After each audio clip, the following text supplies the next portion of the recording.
Ada yang hangat ya? Siapa nih? Yang hangat, kalau enggak teh panas tuh.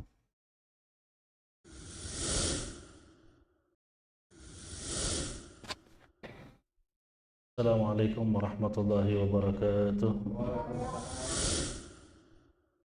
Bismillahirrahmanirrahim. Al-Fatihah ala hadina wa ala kulli niyatin salihah wa ala manawa sayyidil habib marwa ila hadratin nabi sayyidina Muhammadin sallallahu alaihi wa alihi wasallam bisirril Fatihah. A'udzu billahi minasyaitonir rajim. Bismillahirrahmanirrahim. Alhamdulillahi rabbil alamin. إياك نعبد وإياك نستعين اهدنا الصراط المستقيم صراط الذين أنعمت عليهم.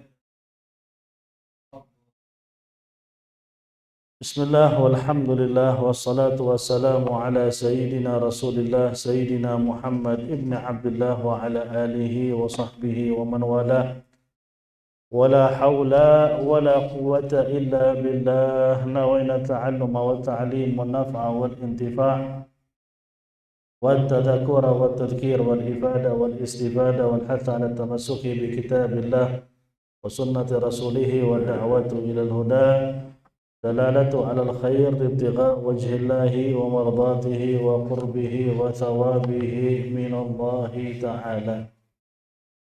يقول المصنف رحمه الله تعالى في كتابه إلى أن قال: وعن صفوان بن عسار رضي الله عنه أن النبي صلى الله عليه وسلم قال: إن الملائكة لتضع أجنحتها لطالب العلم رضا بما يطلب.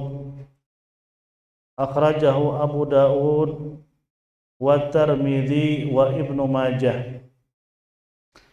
Hadis yang diriwayatkan oleh Abi Daud dan Imam Tirmidzi dan Imam Ibnu Majah yang berbunyi innal malaika, inna sesungguhnya al malaika para malaikat la tadau ajnihatiha, la tadau meletakkan ajnihatiha sayap-sayapnya li talibil ilmi untuk penuntut ilmu ridhan bima yatlub karena ridha atas apa yang dia tempuh atau dia cari. Jadi penuntut ilmu itu kan mencari ilmu. Jadi kenapa malaikat meletakkan sayapnya? Karena ridha dengan apa yang sedang dicari oleh penuntut ilmu. Al-Imam Al-Khattabi qala Al-Khattabi, Imam Al-Khattabi berkata, arti dari malaikat meletakkan sayapnya, nah ilmunya. Jadi kan sering kita dengar malaikat meletakkan sayapnya, maksud itu gimana meletakkan sayapnya? Kata Al-Imam Al-Khattabi, malaikat meletakkan sayapnya itu salasa aqwal, ada 3 pendapat ulama soal itu. Apa yang dimaksud malaikat meletakkan sayapnya? Ada 3 pendapat.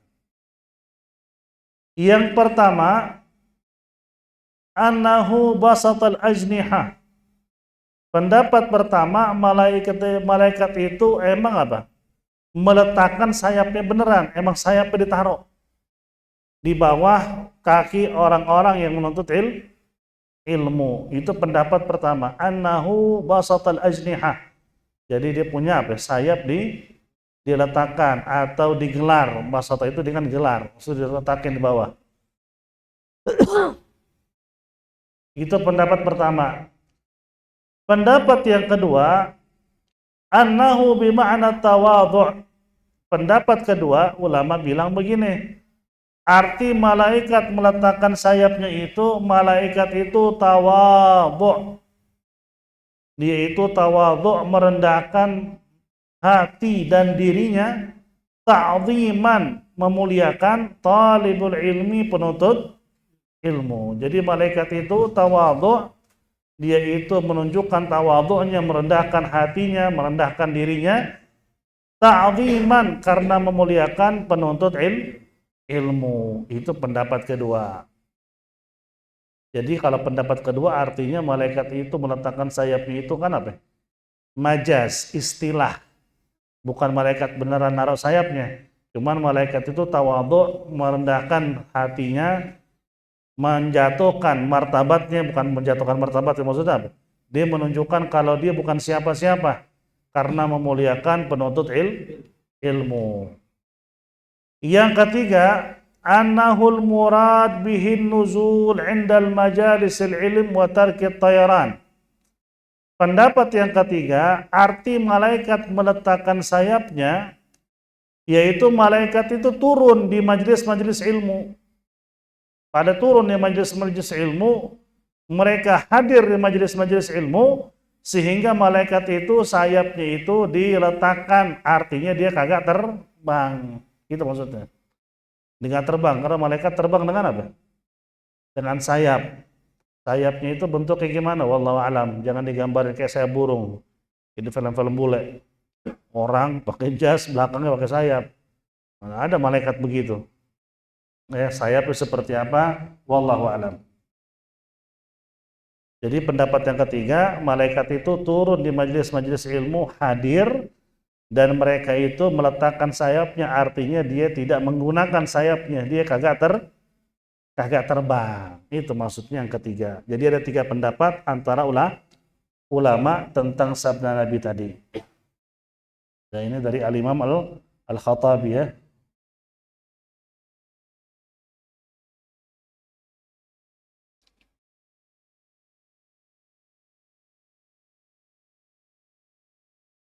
Yang pertama, emang malaikat meletakkan sayapnya. Yang kedua, malaikat itu tawadhu', merendahkan hatinya, merendahkan dirinya, dia hadir ta'ziman karena memuliakan talibul ilmi, menuntut ilmu. Yang ketiga, malaikat itu turun di majelis-majelis ilmu, meletakkan sayapnya, artinya dia tidak terbang. Itu maksudnya ya. Dia hadir sampai selesai, baru dia naik ke langit, disampaikan kepada Allah di majelis fulan, ada orang-orang ngumpul berzikir kepada Allah, disampaikan semua kepada Allah. Itulah pentingnya majelis ilmu. Dan tidak ada majelis di akhir zaman seperti ini yang semudahnya kita mendapatkan pengampunan dosa secara total selain majelis ilmu. Kenapa saya bilang begitu? Ente sholat kita udah gak khusyuk. Doa, pikiran kita di luar. Baca Quran, ya masih bagus sebulan sekali dibuka. Ada nggak pernah baca Quran sama sekali. Ya. Terus apa lagi? Yang kita andalkan? Nggak ada. Yang kita andalkan hadir majelis. Itu pahalanya besar banget.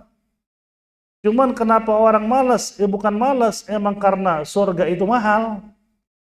Nggak mudah orang masuk surga. Surga mahal, nilainya besar, makanya orang masuk surga itu butuh berjuang lawan hawa nafsu, dan hawa nafsu paling berat itu hadir majelis. Percaya deh. Itu sholat berjamaah di masjid dipaksa dikit mah bisa sholat. Hadir maulud, tahlil apalagi ada beseknya kan. Cuman tiba-tiba apa? Ngaji yuk ke mushola. Itu beratnya luar biasa. Kalau inti nggak lawan, inti kalah sama hawa nafsu. Artinya kita kalah dengan setan dan hawa nafsu kita. Itu yang dikhawatirkan oleh Nabi ketika kita kalah perang lawan hawa nafsu.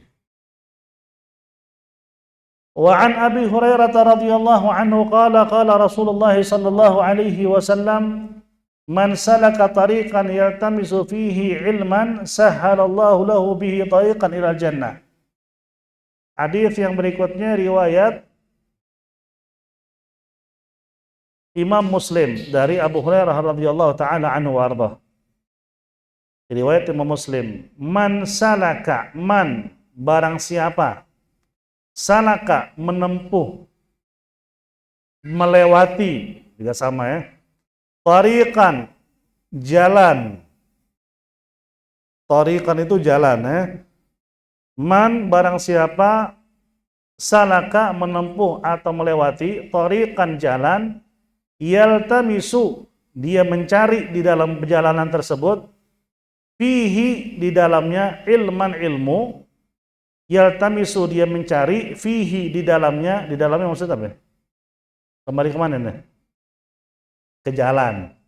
Ya, yaltamisu dia mencari, fihi dalam perjalanan itu, ilman ilmu, sahala dimudahkan, sahhalallah dimudahkan oleh Allah, lahu baginya, bihi dengan jalan tersebut, tariqan ilal jannah jalan menuju surga. Barang siapa yang menempuh jalan, mencari ilmu di dalam jalan itu, maka dimudahkan oleh Allah untuknya jalan menuju surga. Kalau sering melangkahkan kaki hadir majlis, ketahuilah bahwa masuk surga itu lebih mudah bagi Anda. Hadir majlis malas, hadir majlis jalannya susah, ketahuilah keadaan Anda di akhirat lebih susah. Siapa yang bilang? Rasulullah. Artinya kalau ente emang maksain diri hadir majlis, tetap ente hadir meskipun susah, berat, ente paksain, ketahuilah bahwa emang Allah ingin jalan kita masuk surga mudah emang. Karena orang hadir majelis ilmu sering, maka jalannya ke surga mudah. Kalau kita malas hadir, ketahuilah keadaan Anda di akhirat mengkhawatirkan. Hadir majelis malas, ente harus camkan di hati keadaan ente di akhirat mengkhawatirkan. Karena ente hadir majelis malas, apa ngapain sih tidur, besok kerja pagi-pagi, ribet urusannya dengan tidur lah. Nanti kesiangan, bos marah, bini ngomel, udah. Semua itu menjadi apa? Penghalang kita untuk mencari ridha Allah, mendapatkan ampunan Allah di majelis. Cuman duduk doang. Subhanallah itu ya. Cuman itulah keadaan umat di akhir zaman. Mereka itu memang sulit untuk melangkahkan kaki menuju yang namanya apa? Riyadul Jannah. Apa Riyadul Jannah artinya? Istana surga. Istana surga di atas muka bumi apa? Majelis ilmu, majelis dzikir, majelis ilmu, itu istana surga.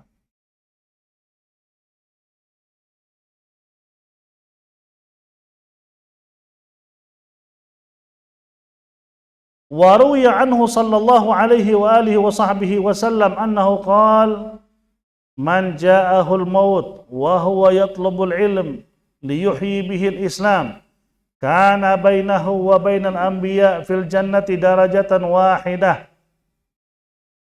Dalam hadis yang lain yang diriwayatkan oleh At-Tabarani dan perawi-perawi yang lain, ada sebuah hadis dari baginda Rasul sallallahu alaihi wa alihi wa sahbihi wasallam yang berbunyi, man barang siapa ja'ahu datang kepadanya, barang siapa yang datang kepadanya al-mautu kematian.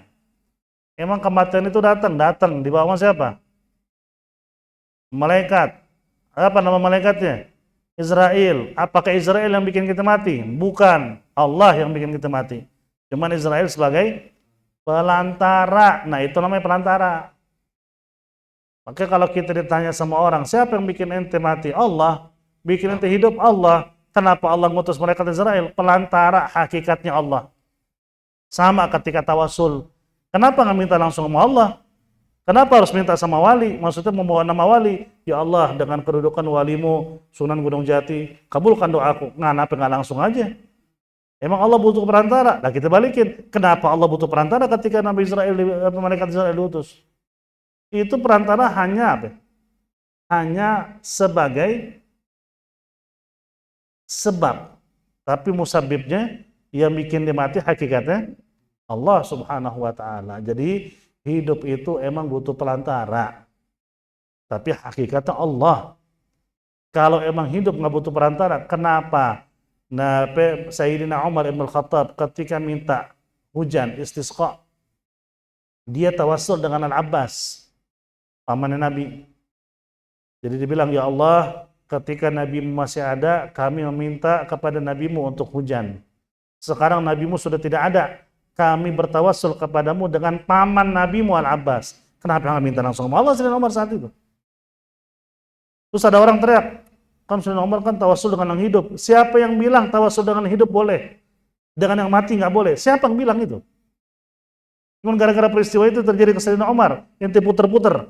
Ke yang mati nggak boleh, ke yang hidup boleh. Siapa yang bilang begitu? Dan ketika Sayyidina Umar tawassul dengan Al-Abbas, itu Sayyidina Umar tawassul dengan Nabi. Itu tawassul dengan Nabi. Kenapa? Karena dibilang apa? Kami saat ini bertawassul dengan paman Nabimu. Kenapa yang dibawa Al-Abbas? Karena Al-Abbas pamannya, berarti dia tawassul dengan Nabi nggak Sayyidina Umar saat itu? Tawassul dengan Nabi. Kalau nggak tawassul dengan Nabi, harusnya bawa lain selain Al-Abbas.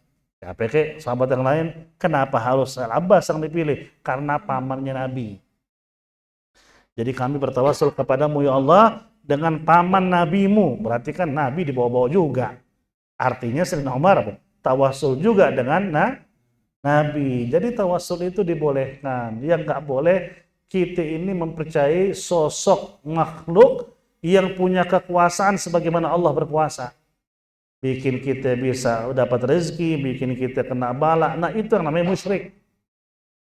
Sebagian orang yang percaya kalau nggak naruh sajen di pohon beringin ini, orang kampung yang mati sekian-sekian, pasti. Nah itu musyrik tuh. Harus dibenerin tuh akidahnya. Itu nggak benar itu. Kenapa kamu naruh sajen? Enggak. Orang tua kita dari dulu tetap dibenerin juga, tapi nggak boleh kita bilang dia musyrik karena kepercayaan. Tapi kita lurusin bahwa hal itu percuma buat apa? Itu namanya ayam seekor. Buat siapa di bawah pohon tuh ayam seekor? Lah setan makan, wala jin makan.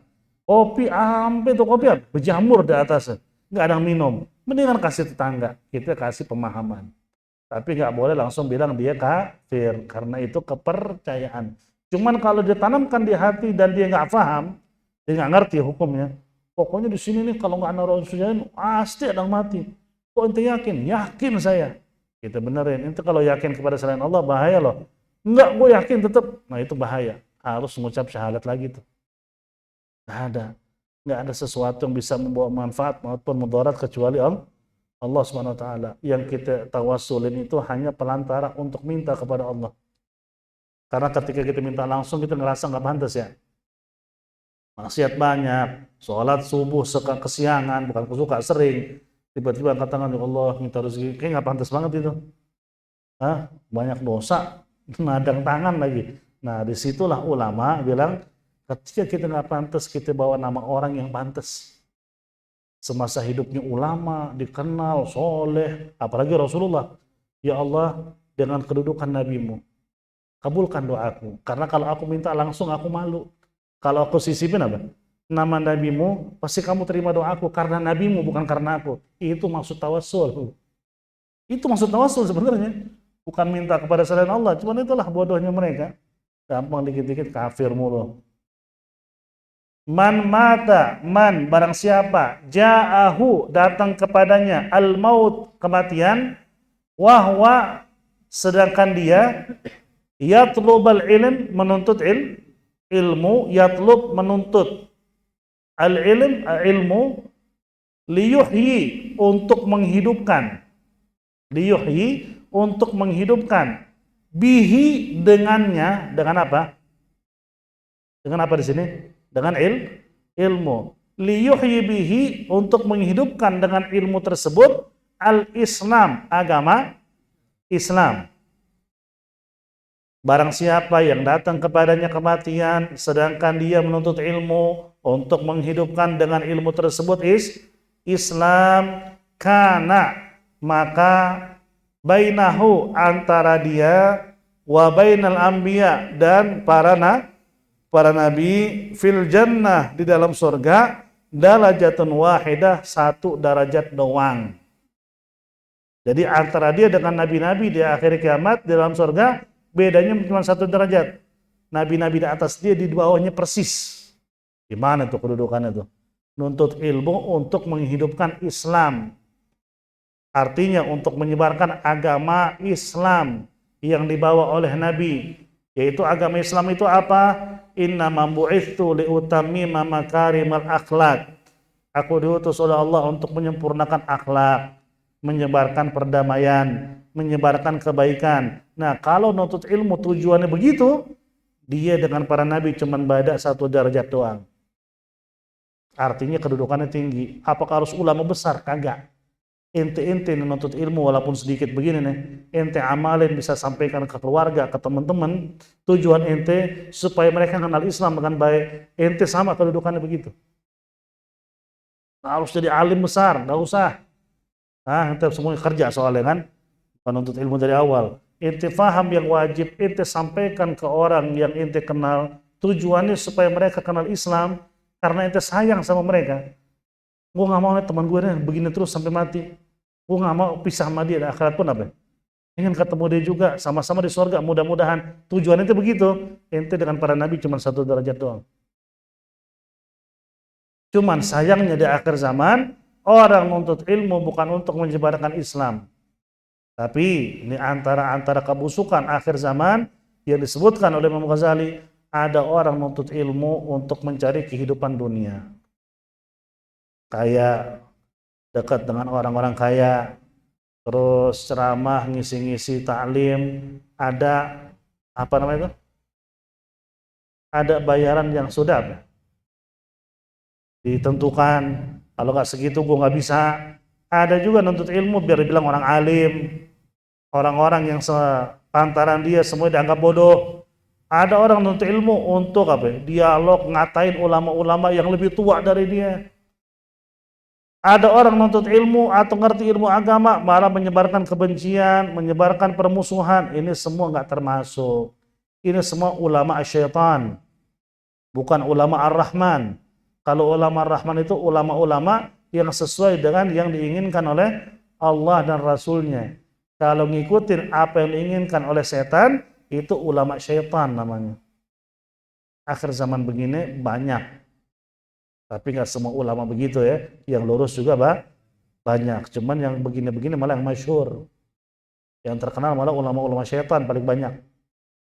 Karena media itu masih apa?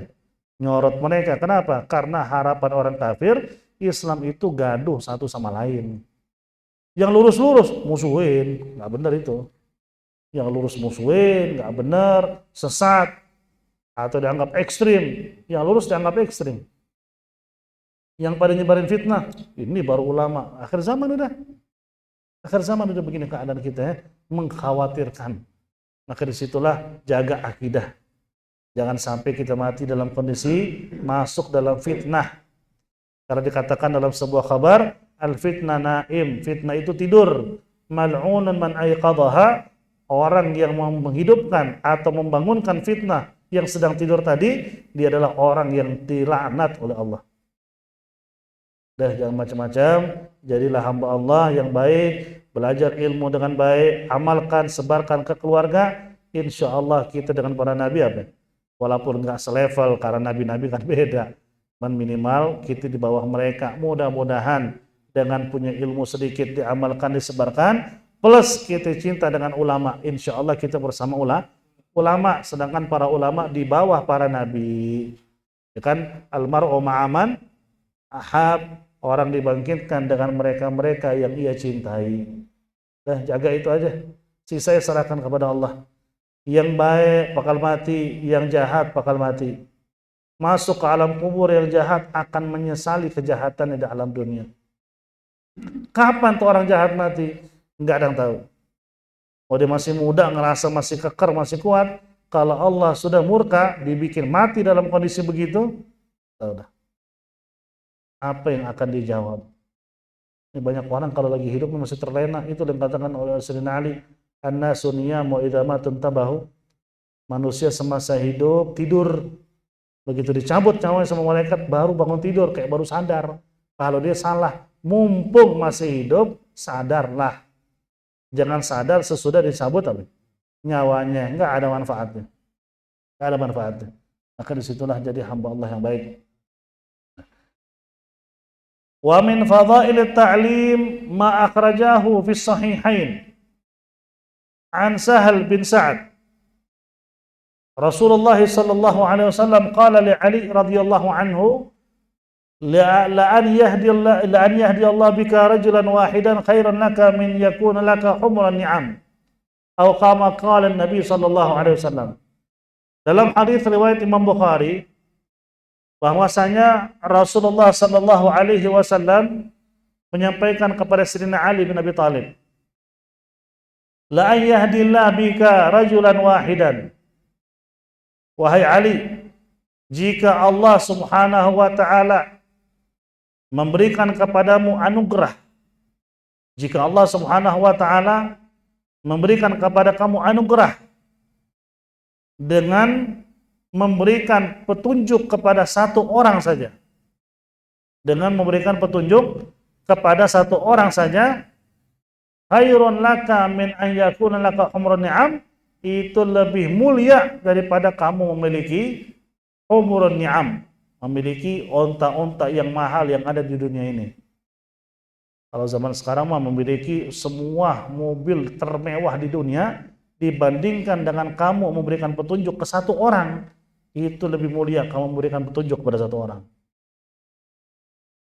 Wahai Ali, jika Allah memberikan anugerah kepadamu, memberikan petunjuk kepada satu orang, itu lebih mulia daripada kamu memiliki seluruh kendaraan termewah yang ada di dunia. Kalau zaman Nabi kan humrun ni'am. Ni'am itu artinya apa? An-na'am yaitu unta. Humur merah. Sampai sekarang unta ada tuh yang kulitnya agak kemerah-merahan, itu harganya miliaran satunya. Sampai sekarang. Jadi ada yang sampai 10 miliar satu unta tuh. Jadi itu unta-unta kayak gitu nggak bisa disembelih, itu mah buat sombong-sombongan lah bahasanya. Nah, sama kayak punya mobil mewah begitu. Kata Nabi, kamu bisa memberikan petunjuk satu orang jadi taubat, jadi benar, itu lebih mulia daripada kamu punya seluruh kendaraan termewah di dunia ini. Artinya kamu akan mendapatkan lebih daripada dunia dengan isi-isi di akhirat. Cuman satu orang aja taubat gara-gara kita. Coba deh, usaha. Kita berusaha berjuang, coba. Siapapun, saudara, teman, coba dikit kasih masukan. Siapa tahu dia jadi benar gara-gara ente. Nikmat luar biasa. Nggak usah banyak. Banyak bukan urusan kita juga ya. Satu aja cukup. Alhamdulillah udah. Ini orang dulu suka mabuk, nongkrong gak faedah. Alhamdulillah gua ajak sholat berjamaah ke majelis. Udah lurus sekarang dia ini, alhamdulillah. Wah, nikmat buat ente pas ente mati.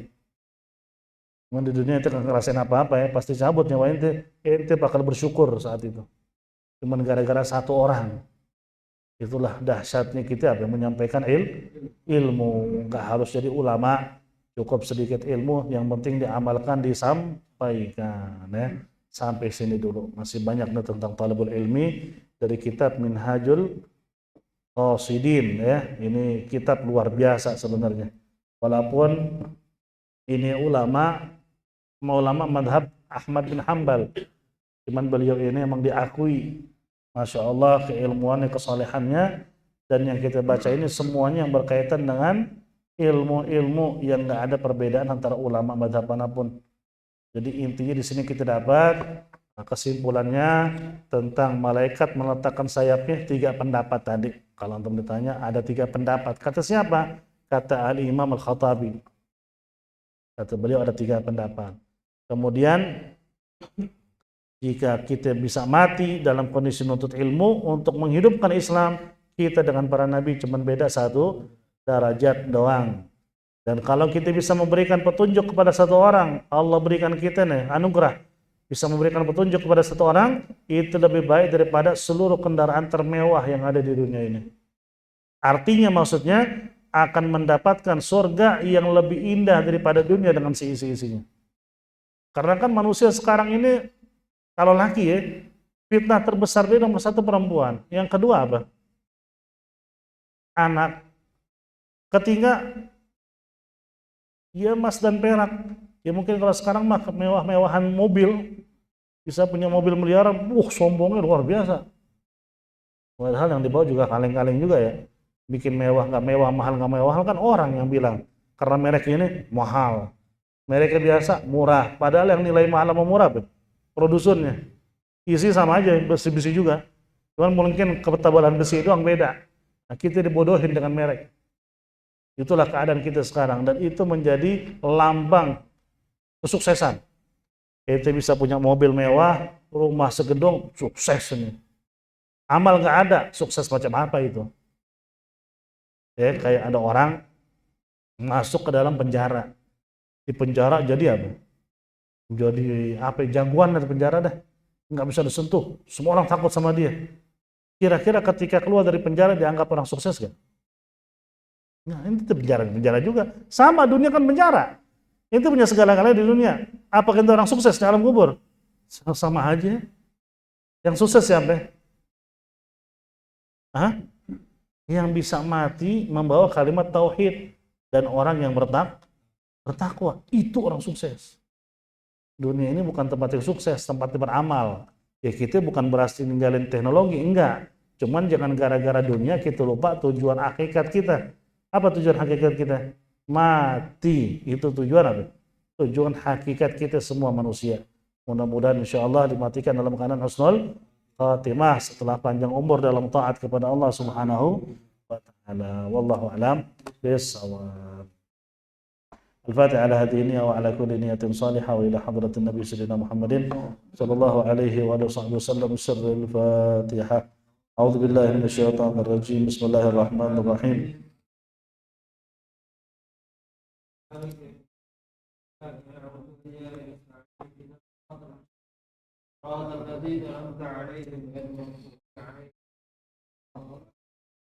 الله بحق الفاتحة وسر الفاتحة بكرامة الفاتحة يا فارج الهم يا كاشف الغم يا من لعبده يغفر ويرحم بفضل سبحان ربك رب العزة عما يصفون وسلام على المرسلين والحمد لله رب العالمين.